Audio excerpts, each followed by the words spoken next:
तो गया का बन के तैयार हो गया, लेकिन मोतिहारी में अभी तक बाउंड्री नहीं हुआ है। मोतिहारी का आयुर्वेदिक कॉलेज जो है, जहां से कई डॉक्टर पढ़ के अभी सरकारी नौकरी कर रहे हैं, वो 25 वर्षों से बंद है। अब वो लोग टिकट देंगे कि नहीं देंगे वो तय करेंगे, लेकिन मैं चुनाव मोतिहारी की जनता के लिए 100% लड़ूंगा, ये डंके की चोट पर। आपको राशन खाने वाला जो आपका दलाल है, उस दलाल का छाती का बाती तोड़ देंगे।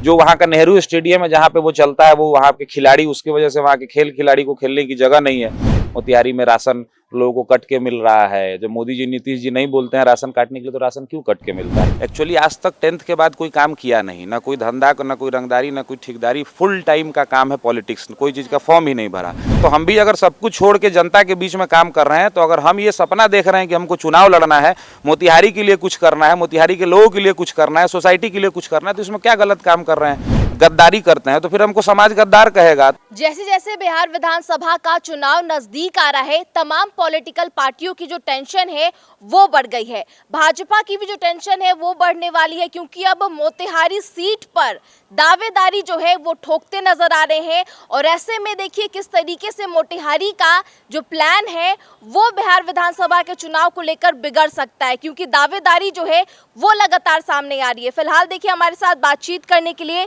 जेडीयू नेता दिव्यांशु भारद्वाज जी मौजूद है। आपने मोतिहारी सीट के लिए पूरा प्लान रेडी कर लिया है। 3 सालों से आप ग्राउंड पर खूब एक्टिव नजर आ रहे हैं। सबसे पहले बताइए कि आखिर मोतिहारी की जनता की समस्याएं क्या क्या हैं? नहीं, मोतिहारी में एक्चुअली अभी लंबे समय से मोतिहारी का जो एक सबसे ज्वलंत मुद्दा है, जो लगातार अभी तक, अब भगवान की क्या मर्जी है क्यों नहीं हो पा रहा है, तो मोतिहारी का चीनी मिल सबसे बड़ा मुद्दा है वहाँ का। अब इस पे लंबे समय से 30-35 वर्षों से खैर वहाँ पे पॉलिटिक्स चल रहा है। अब आने वाले समय में क्या होता है, क्योंकि उससे लोगों को काफ़ी लाभ था। जो किसान थे वो अगर 5 बीघा जिसको खेत है, तो वो 5 लाख रुपया साल में कमाना, कि बेटी की शादी करनी है, फसल खेत में लगा हुआ है, मिल वाले से मैनेजर आया, एडवांस पेमेंट कर दिया, जब आप मिल लाना, तो वो बहुत मैंने कैश क्रॉप था, तो बहुत लाभ होता था उससे लोगों को। तो वो लंबे समय से मोतिहारी में कई चीनी मिलें बंद हैं, लालू जी के राज से ही बंद है। तो वो एक तो है ही मुद्दा। फिर मोतिहारी में आपको सेंट्रल यूनिवर्सिटी मोतिहारी का, जो मोतिहारी और गया का एक समय में पास हुआ, नीतीश जी के ज़बरदस्ती के कारण कपिल सिब्बल से लड़ के उन्होंने चंपारण में एस्टैब्लिश कराया सेंट्रल यूनिवर्सिटी, तो गया का बन के तैयार हो गया, लेकिन मोतिहारी में अभी तक बाउंड्री नहीं हुआ है। मोतिहारी का आयुर्वेदिक कॉलेज जो है, जहाँ से कई डॉक्टर पढ़ के अभी सरकारी नौकरी कर रहे हैं, वो 25 वर्षों से बंद है।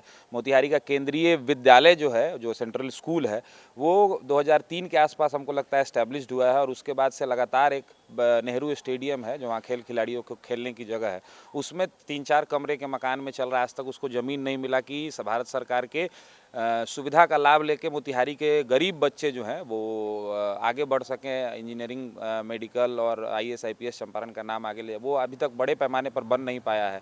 जो वहाँ का नेहरू स्टेडियम है जहाँ पे वो चलता है, वो वहाँ के खिलाड़ी, उसकी वजह से वहाँ के खेल खिलाड़ी को खेलने की जगह नहीं है जिससे कि वो खेल पाएँ। तो बहुत सारी ग्राउंड पे जो है समस्याएं वहाँ पे हैं, जिसको हम लोग आने वाले समय में अगर मौका मिलेगा तो ज़रूर इस पर काम करेंगे। और बाकी जो जनरल समस्या है, मोतिहारी में राशन लोगों को कट के मिल रहा है। जब मोदी जी नीतीश जी नहीं बोलते हैं राशन काटने के लिए, तो राशन क्यों कट के मिलता है? इंदिरा आवास और ब्लॉक में जो भ्रष्टाचार है। मोदी नीतीश का ही आप नाम ले रहे हैं और खुद भी आप जेडीयू से आते हैं, तो क्या अपनी ही जो पार्टी है उस पर निशाना साध रहे हैं क्या? नहीं, हम अपने पार्टी पर नहीं निशाना साध रहे हैं। मोदी जी नीतीश जी थोड़ी बोलते हैं। मोदी नीतीश जी महामानव तो है नहीं कि 12 करोड़, एक सिस्टम काम करता है ना। तो सिस्टम काम करता है, तो बिहार में 243 विधायक हैं और 40 सांसद हैं अलग अलग पार्टियों के। तो सांसद और विधायक के एक लाल, बिहार के 2 लाल हुए। एक लालू यादव जो 15 वर्षों तक गोपालगंज के लाल थे, एक जो राज किए बिहार पे, और एक नालंदा के लाल जो 20 वर्षों तक राज कर रहे हैं अभी। तो आप नालंदा और गोपालगंज जाके देखिए, क्या लालू जी को मना किया था किसी ने कि engineering college, medical college, airport, stadium, zoo safari ये गोपालगंज में लगाने के लिए किसी ने मना किया था? सुप्रीम पावर में था। आज वहाँ पिरुकिया के अलावा कुछ नहीं मिलेगा। और एक लाल ने, जो नालंदा का लाल ने राज किया, तो नालंदा में जाकर के देखिए, उन्होंने बिहार में, पूरे बिहार में काम किया और नालंदा में भी काम किया। अच्छा भारद्वाज जी, आप 3-4 सालों से ग्राउंड पर एक्टिव है, जनता के साथ मिलते जुलते नजर आ रहे हैं। आप मोतिहारी सीट से दावेदारी ठोकते नजर आ रहे हैं।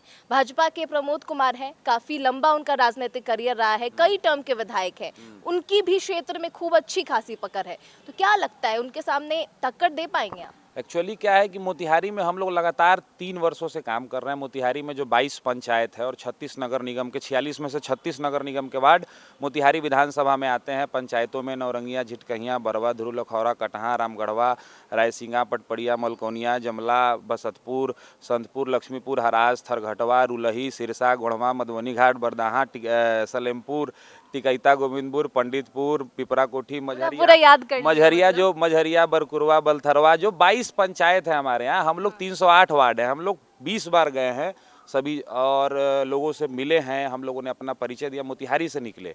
एक्चुअली आज तक 10th के बाद कोई काम किया नहीं, ना कोई धंधा, ना कोई रंगदारी, ना कोई ठेकेदारी। फुल टाइम का काम है पॉलिटिक्स। कोई चीज़ का फॉर्म ही नहीं भरा। स्टूडेंट पॉलिटिक्स एबीवीपी में गुण सीखा, फिर स्टूडेंट बिहार में स्टूडेंट पॉलिटिक्स का जो सबसे बड़ा पद है, जहाँ से लालू जी, नीतीश जी, सुशील जी, रामविलास जी, पूरा बिहार पॉलिटिक्स निकला। पटना यूनिवर्सिटी के इंडिपेंडेंट निर्दलीय छात्र संघ के अध्यक्ष रहे, ऊपर वाले की कृपा और पटना विश्वविद्यालय के छात्रों के सहयोग से।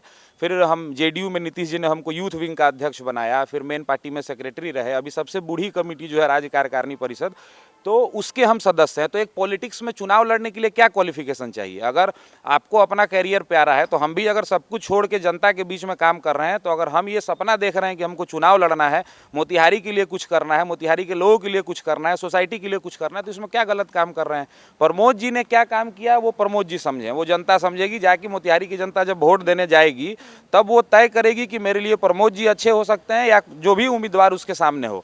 हम लोगों ने पार्टी के सभी नेताओं को बता दिया है। हम लोग मोतिहारी में पिछले 3 वर्षों से 22 पंचायत, 308 वार्ड, 36 नगर निगम के वार्ड, खेलो मोतिहारी, इलाज बात हॉस्पिटल, सरकारी सुविधा का लाभ, पटना दिल्ली में भी इलाज अस्पताल। उसके बाद अभी हम लोगों ने एक कार्यक्रम बड़ा कराया, एक जन संवाद कार्यक्रम अभी हम लोगों ने 14 तारीख को कराया था मोतिहारी में। आप देखिएगा कि सुबह 6 बजे से 12 बजे तक मोतिहारी में उस दिन बारिश, पिछले 14 तारीख को हम लोगों ने बुलाया था क्षेत्र से लोगों को। इतना एक मिनट मेहनत। उसको हम कंप्लीट कर लें, तो वो 14 तारीख को जो कार्यक्रम हुआ, उस दिन जिगुतिया जो होता है बिहार में, पर्व था और बारिश हो रही थी, तो 10,000 लोग उस कार्यक्रम में उपस्थित हुए। आप फोटो वीडियो निकाल के देखिए। तो जो लोग हमारे में उम्मीद, जो 10,000 लोग उम्मीद रखे हुए हैं हमारे में, हमारे साथ हैं, तो उनके उम्मीद के साथ अगर हम गद्दारी करते हैं, तो फिर हमको समाज गद्दार कहेगा। तो हम आगे निकले। हमने पार्टी के सभी लोगों को बता दिया है। हमारे नेता Nitish ji, Bharatiya Janata party, JDU, NDA गठबंधन के सभी नेताओं को हमने बता दिया है कि हम तैयारी कर रहे हैं। आप सर्वे कर लीजिए। आप हमसे जो जिस परीक्षा पर बोलिए, उस परीक्षा पर हम खरे उतरने के लिए तैयार हैं। अब वो लोग टिकट देंगे कि नहीं देंगे वो तय करेंगे, लेकिन मैं चुनाव मोतिहारी की जनता के लिए 100% लड़ूंगा। ये डंके की चोट पर आपको बता। नहीं दिए तो क्या करेंगे? क्या निर्दलीय लड़ने का भी प्लान है आपका? ये अगर टिकट देंगे कि नहीं देंगे, ये तो नेता तय करेंगे कि कौन उनके लिए। देखिए, राजनीति का मतलब होता है राज करने की नीति। तो राज करने की नीति जब तक आपके विधायक नहीं जीत करके आएंगे, अगर यहाँ पे सरकार बनानी है बिहार में या दिल्ली में बनानी है तो सांसद, तब तक आप अपनी नीति कैसे लागू करेंगे? तो पार्टी को तय करना है, एनडीए के नेताओं को तय करना है। हमने उनको बता दिया है, हम मोदी जी और नीतीश जी के एक ओबीडियंट और एक जो कहा डिसिप्लिन्ड वर्कर हैं। अभी तक अगर वो टिकट नहीं देते हैं, फिर भी हम चुनाव लड़ेंगे, ये आपको पक्का बता रहे हैं। यानी ऐलान कर दिए कि निर्दलीय भी चुनावी मैदान में भारद्वाज जी आप उतरने वाले हैं। नहीं, तो जो लोग हैं, हम लोग जो काम कर रहे हैं, नहीं मिली तो नहीं, अगर हम वही तो पूछ रहे हैं कि ये क्या क्राइटेरिया होना चाहिए एक पॉलिटिकल वर्कर को। हम अपने जीवन के बारे में, एक गरीब का बच्चा, मेरे बाबूजी 1.5 लाख रुपया महीना कमा के रिटायर हुए, ऑफिसर थे। राजनीति में 12 लाख रुपया सालाना में क्या आप काम कर लीजिएगा? तो हम चुनाव लड़ने का सपना देख रहे हैं, तो गरीबे परिवार से हैं। अगर हम पिछले 15 वर्षों से न जूता पॉलिश, राजनीति का जूता पॉलिश से चंडी पाठ, सारा काम हमने किया, आंदोलन, प्रदर्शन, पटना यूनिवर्सिटी के सब कुछ किया। तो अगर राजनीति का क्या क्राइटेरिया? अगर हम अपने करियर के बारे, हमको कौन पूछेगा? अगर हम चुनाव नहीं लड़ेंगे तो हम कहाँ जाएंगे? मेरे जीवन के बारे में कौन सोचेगा? मेरे करियर के बारे में कौन सोचेगा? और कौन सा पाप हम कर रहे हैं कि मोतिहारी के लोगों के लिए काम करने के लिए आवाज़ उठा रहे हैं, उनका इलाज करा रहे हैं, उनके हॉस्पिटल के लिए हम बोल रहे हैं कि आपका जो राशन काटेगा, जो राशन खाने वाला जो आपका दलाल है, उस दलाल का छाती का बाती तोड़ देंगे। हम बोल रहे हैं कि मोतिहारी में हम फंड लेकर के आएंगे, बिना फंड के विकास नहीं होगा। सरकारी पैसा जब तक नहीं आएगा, राजनीति करने के लिए आप व्यक्तिगत पैसे से क्षेत्र का विकास नहीं कर सकते ना, जब तक सरकारी फंड नहीं आएगा। तो हम अगर मोतिहारी का काम करने के लिए और मोतिहारी के लोगों के लिए मेहनत कर रहे हैं, 15 वर्षों से यही काम कर रहे हैं, तो हम चुनाव लड़ने की इच्छा रखे हुए हैं, तो कौन सा गुनाह कर रहे हैं? और अगर हम अपने करियर के बारे में नहीं सोचेंगे, तो फिर हम कौन पूछेगा? पॉलिटिकल वर्कर बस हत्या करने के लिए थोड़ी होता है कि उठाया झंडा। हम अगर अपने अधिकार को मांग रहे हैं, तो इसमें कौन सा पाप कर रहे हैं? सो बताइए आप। तो हम अपने ये आपने जो सवाल पूछा कि हम बिल्कुल इस बात के लिए बहुत हम लोग आगे निकल चुके हैं और जो लोग हमारे साथ हैं, आपके माध्यम से जो लोग भी देख रहे हैं, हम देखेंगे अभी जो हम लोग रिकॉर्ड कर रहे हैं, उन सब लोगों के बल पर, उनके ताकत पर और वहाँ की जनता के बल पर हम लोग चुनाव 100% लड़ेंगे। तो साफ तौर पर ऐलान कर चुके हैं कि चुनाव 100% लड़ते नजर आएंगे। देखिए, बिहार में चुनावी साल है और तमाम सीटों पर जो समीकरण है वो साफ तौर पर देखने को मिल रहा है कि सीट से कौन से प्रत्याशी आगे आएंगे, चुनावी मैदान में लड़ते नजर आएंगे, ये देखने का विषय होगा। फिलहाल हम बात कर रहे थे दिव्यांशु भारद्वाज जी से, साफ ऐलान करते नजर आ रहे हैं जेडीयू के नेता, अगर जेडीयू से टिकट नहीं मिलेगी तो निर्दलीय भी चुनावी मैदान पर ताल ठोकते हुए नजर आएंगे। फिलहाल इस खबर में इतना ही। तमाम खबरों के लिए बने रहे फर्स्ट बिहार झारखंड के साथ। नमस्कार। पनोरमा ग्रुप, जो सोचता है वो करता है, आपके अपने सपनों का आशियाना। ये लो मुंह मीठा करो, आज मैंने अपना जॉब छोड़ दिया, अब हम पूर्णिया वापस जाएंगे। जॉब छोड़ दिया है? मतलब ये घर कैसे चलेगा? हम करेंगे क्या? और माँ बाबूजी क्या बोलेंगे?